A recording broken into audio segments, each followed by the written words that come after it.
আমার জীবনে আমি প্রচুর প্রেম করছি, কিন্তু তোমার মতো কেউ এরকম এই যে পার্কে বসে কোলে মাথা রেখে কেউ চিপস খাইয়ে দেয়নি। সবাই শুধু কাছে এসেছে, ছাকা দিয়ে চলে গেছে। আর কেউ কেউ তো আমার মানে শরীরটাকে ছিঁড়ে ক্ষত বিক্ষত করে ফেলছে। ফালতু গার্লফ্রেন্ড গুলো যত সব। এরকম সাইকো একটা মেয়ের সাথে কিভাবে তুমি রিলেশনে গেলা? ইস, আমার তো ভাবতেই কেমন লাগে। যদি কেটে দিত। কেটে দিত? কি কেটে দিত? তোমার মাথা। ও আচ্ছা, হ্যাঁ তা অবশ্য ঠিকই বলছো। ফারিন যেই পরিমাণ সাইকো, ও একদিন ঠিকই আমার মাথা কেটে দিত। এই জন্য করছি কি জানো, সেফ সাইডে থেকে ওর সাথে ব্রেকআপ করে দিছি। ফালতু একটা গার্লফ্রেন্ড ছিল ফারিন। এই শুভ, ওঠ ওঠ, তুই আমার সাথে ব্রেকআপ করে অন্য একটা মেয়ের কোলে শুয়ে চিপস খাস? এই তোর এত বড় সাহস হয়েছে কিভাবে? তো কি খাবো শুনি? হ্যাঁ মানে মানে গার্লফ্রেন্ডের সাথে পার্কে বসে চিপস খাবো না তাহলে কি খাবো? ভাত আর আলু ভর্তা গিলবো এখানে? এই মেয়ে, তুমি কে, কোত্থেকে আসছো, তোমার নাম কি? আমি কিচ্ছু জানতে চাই না। শুধু তোমাকে একটা ওয়ার্নিং দিয়ে যাচ্ছি, শুভর সাথে কোনো প্রকার রিলেশন করার চেষ্টা করবে না। এই আস্তে, এটা আমার গার্লফ্রেন্ড।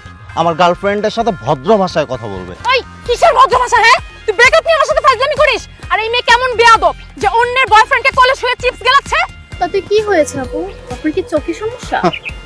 সমস্যা তো আছেই। বিড়াল আসলো কোত্থেকে?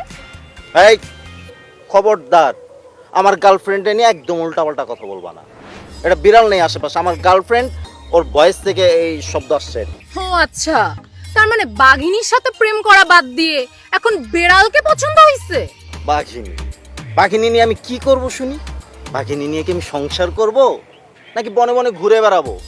শোনো, যাকে নিয়ে আমার জীবনটাই রিস্কের মধ্যে থাকবে তাকে দিয়ে আমি কি করব তুমিই বলো। ও আচ্ছা, তার মানে তুমি কি বলতে চাও? তার মানে তুমি কি এই মিউ মিউ নিয়ে থাকতে চাও? থাকতে চাই মানে কি, অলরেডি আসি।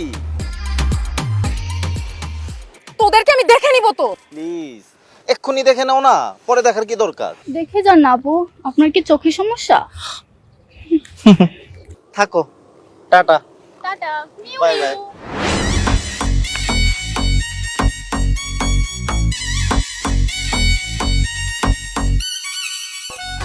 এই দাঁড়া, কি? তোকেই তো আমি খুঁজতেছি। আমাকে তুই খুঁজবি কেন? আমার বয়ফ্রেন্ডের সাথে প্রেম করিস আবার বলি তোকে খুঁজি কেন? তোর বয়ফ্রেন্ড কি কোথাও লেখা আছে? তোর বয়ফ্রেন্ড এটা? আমার বয়ফ্রেন্ড কোথাও লেখা নাই। আমার বয়ফ্রেন্ড কোথাও লেখা নাই। এই, তুই আমার বয়ফ্রেন্ডের সাথে প্রেম করিস? তুই আমার বয়ফ্রেন্ডের সাথে প্রেম করিস? হ্যাঁ, সাহস কত বড়? সাহস কত বড়? তোরে আমি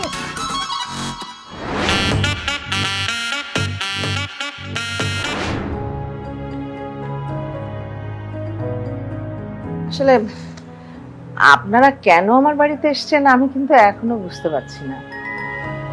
ন্যাকামি বাদ দেন। আফারিন আসতে। সরি বাবা। আন্টি প্লিজ ন্যাকামি বাদ দেন। আমি শুভর গার্লফ্রেন্ড। আপনার ছেলের সাথে আমার একটু মান অভিমান হয়েছে, তাই বলে কি ও আমার সাথে রাগ করে এই মেয়েটার কোলে শুয়ে সে পার্কে বসে বাদাম খাবে? বলেন কেমন লাগে? আমি তারপর ওকে কিছু বলিনি। তো কি বলবে? শুভ হচ্ছে আমার হবু বর, ওর সাথে আমি বাদাম খাবো না তো কার সাথে খাবো? রিকশাওয়ালার সাথে গিয়ে খা। ফারিন, সরি বাবা, আমি কোনোভাবে নিজেকে কন্ট্রোল করতে পারছি না। যদিও কন্ট্রোলের অবস্থা নাই। তোমাকে কন্ট্রোল করতে হবেও না। দেখো তুমি তোমার বাবার সাথে আমাদের বাসায় এসছো, আমি এখন তোমাকে কি বলবো? আমার ছেলের বিয়ে পাকা হয়ে গেছে, আগামী রবিবারে আমার ছেলের বিয়ে। ভাইজান আপনারা দুইজন কিন্তু আমার ছেলের বিয়েতে আসবেন, কেমন? অবশ্যই আসবো। আমি তো আমার মেয়ে। বাবা, তুমি এখানে বিয়ে নিয়ে পড়ে আছো, ওরা তোমার মেয়ের ভালোবাসার মানুষকে কেড়ে নিচ্ছে, তুমি কিছু বলবা না? আমি কি করব বল? আমি তো তোর বিষয়ে রিকোয়েস্ট করতে আসছিলাম আপার কাছে, কিন্তু আপা তো তার আগেই বিয়ে ঠিক করে ফেলছে। এখানে আমার কি করার আছে বল? আমারও আর কিছু করার নাই।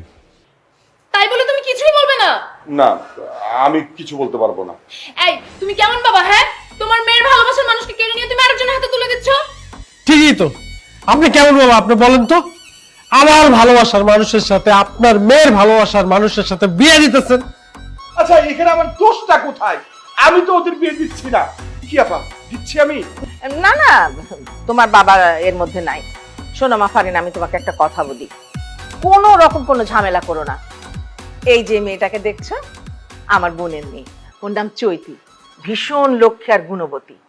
আর তুমি সারাক্ষণ তোমার মাথা গরম থাকে, মেজাজ থাকে তুঙ্গে। আমার বাড়িতে না তোমার মতো বৌমার দরকার নেই, চৈতির মতো একটা ঠান্ডা মেয়ের দরকার। এই জন্যই আমি ওকে সিলেক্ট করেছি, ওকে আমি পছন্দ করেছি। থাক মা, সালাম করতে হবে না।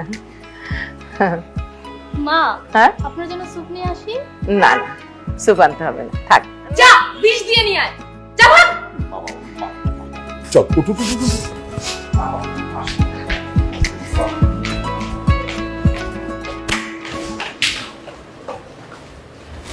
আন্টি যাওয়ার সময় একটা কথা বলে যে এতক্ষণ এখানে যা হইতেছিল আমি মনে করছিলাম এই আর কি, এখন তো দেখতেছি সিরিয়াসলি সবকিছু ঘটতেছে। আমি জীবনও বিশ্বাস করিনি আপনার মতো মানুষ এরকম একটা কাজ করতে পারে। জি, আমি আর জীবনে আপনার বাসায় আসবো না।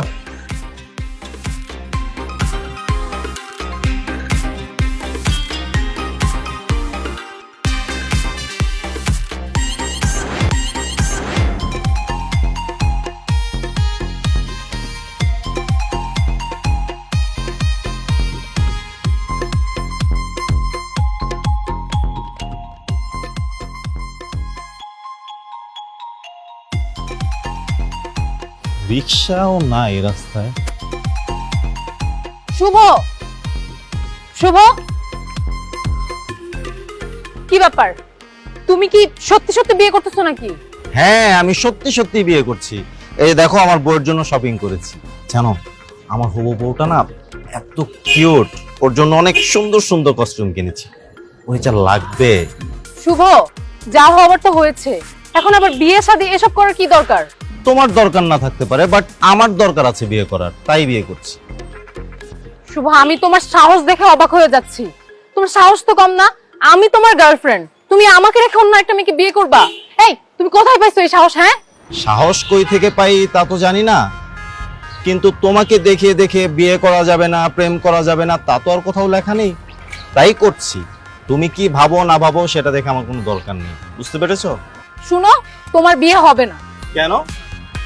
কে আটকাবে আমার বিয়ে? কেন আমি ঠেকাবো? আমি তোমার গার্লফ্রেন্ড। তুমি আমার গার্লফ্রেন্ড? কেমন গার্লফ্রেন্ড? যে কিনা কথায় কথায় উত্তেজিত হয়ে যায়, রাস্তাঘাটে সবার সামনে আমার টি শার্ট ছিঁড়ে ফেলে। ওই দিন তুমি যেভাবে আমাকে বেঞ্চ থেকে লাথি মেরেছো, আর একটু হলো তোমার কোমরের হাড্ডিই ভেঙে যেত। আর তুমি 3টার সময় বায়না করো, শোনা আমার না খুব আইসক্রিম খেতে ইচ্ছা করছে, আমার জন্য আইসক্রিম নিয়ে আসো। ছেলেটা যে তোমার জন্য আইসক্রিম নিয়ে আসছে, দেয়াল টপকে যে ছাদ দিয়ে উঠে তোমাকে আইসক্রিম দিয়েছে, তার যে কত কষ্ট হয়েছে সেটাকে একবারের জন্য ভেবে দেখেছো? দেখো নাই। তোমার মতো মেয়ে আমার গার্লফ্রেন্ড, বউ কোনোটা হওয়ার যোগ্যতা রাখো না, তাই আমি অন্য কাউকে বিয়ে করছি। শুভ, বেশি হচ্ছে কিন্তু। বেশি হচ্ছে হোক, তোমার সাথে রিলেশন আবার প্যাচআপ করে কি আমি বাস খাবো? তার কোনো দরকার নেই। এখন শুধু সারাটা মন জুড়ে আমার চৈতি আর চৈতি, আর কেউ না। ওকে, তুমি যা চাও তাই হবে। আমি আর আজকে থেকে তোমাকে ডিস্টার্ব করব না। ডিস্টার্ব না করলে তো ভালো। বলে আমার সোনামণি রে, খুব ইমোশনাল হয়ে গেছো না? ইমোশনাল হয়ে কোনো লাভ নেই, কারণ বিয়ে তো আমি করছি। থাকো তুমি। আমার বিয়ে একটা।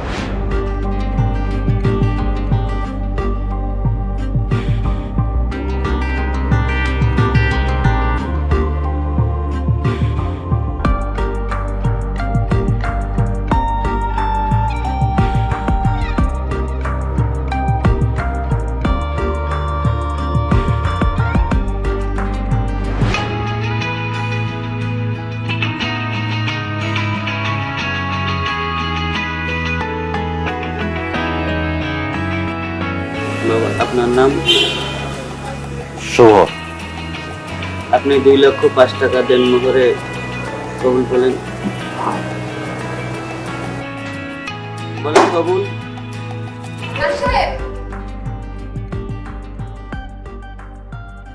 ও কবুল বলবে না। খবরদার দোস্ত, তুই যদি কবুল বলছস তাহলে এইবার আমি তোর পাঞ্জাবি টান দিয়ে ছিঁড়ে ফেলাবো। আমি তোমার বিয়ে ভাঙতে আসছি, তোমার বিয়ে ভেঙেই তারপর এখান থেকে যাব। পারেন, তোমার এত বড় স্পর্ধা কি করে হলো? তুমি আমার বাড়িতে এসে আমার বিয়ে ভাঙতে চাচ্ছ? এখন এই মুহূর্তে আমার বাড়ি থেকে বের হয়ে যাও। আমি যাব না। যাবা না মানে? তুমি না গেলে আমার কি হবে? আমার তো বিয়ে হবে না। শুভ, তুমি ওকে তাড়িয়ে দাও তো এখনই। পারিন, এক্ষুনি বের হও। আমি যাব না, আর আমার যদি যাওয়ার হয় তাহলে তোর পাঞ্জাবি খুলে নিয়ে তারপর যাব। ইস, শখ কত! এই, তুই বেরিয়ে যা, বেরিয়ে যা বলছি। তুই যা। হাহ, আমার বাড়ি, আমার এখানে বিয়ে হচ্ছে, আমি কেন যাবো রে? তুই যা। তুই যা, আমি যাব না। অসভ্য ছোট লোক কোথাকার। ইস, কি আমার সভ্য বড় লোকটা রে! বিয়াদব একটা, থাপ্পড়ে তোর কান ফাটাই ফেলবো। তুই বেয়াদব, তোর 14 গোষ্ঠী বেয়াদব। তুই আমার থাপড়াবি না, আমি তোর পিঠা একদম পা থেকে মাথা পর্যন্ত হাড্ডি গুড্ডি যা আছে সব ভেঙে ফেলবো। আর আমি না শুধু, এখন তো আমার বউ আছে। এই, ওরে পিটাইতে পারবো না? হ্যাঁ, অবশ্যই পারবো। কি, তুই আমাকে পিটাবি? আয়, তোর 14 গোষ্ঠী সবাইকে নিয়ে আয়, আমি একাই 100। আয়। একবার এখন ঠিক আছে। এই কাজী, এই আপনি কোন দলে, আমগো দলে নাকি অগো দলে? আমি যাই। দাঁড়ান আপনি, কোথায় যান? চুপ করে দাঁড়িয়ে থাকেন, দেখেন না এখানে কি হচ্ছে। যা, আমার বাসা থেকে বেরো বলছি। আমি যাব না, যদি যাওয়ার হয় তাহলে তোকে সাথে নিয়ে যাব। ফারিন, ফারিন, কোনো রকম ঝামেলা করো না, যাও বাড়ি থেকে বেরিয়ে যাও, ভাল লাগছে না এসব। আন্টি, আমি চলে যাব, কিন্তু যাবার আগে আমি কিছু কথা বলে যেতে চাই। থামো, তোমার এই কথা না এখানে কেউ শুনতে এখন ইচ্ছুক না, সবাই আমরা খুব ব্যস্ত। তোমার যদি এতই বলার শখ থাকে তাহলে বাসায় যে হোয়াটসঅ্যাপে বা মেসেঞ্জারে টেক্সট করে দিও, যখন যে ফ্রি আছে পড়ে নিবে। দোস্ত, দোস্ত তুই এমন করিস না দোস্ত। আমার কেন জানি মনে হইতেছে ফারিনের কথাটা তো শোনা উচিত।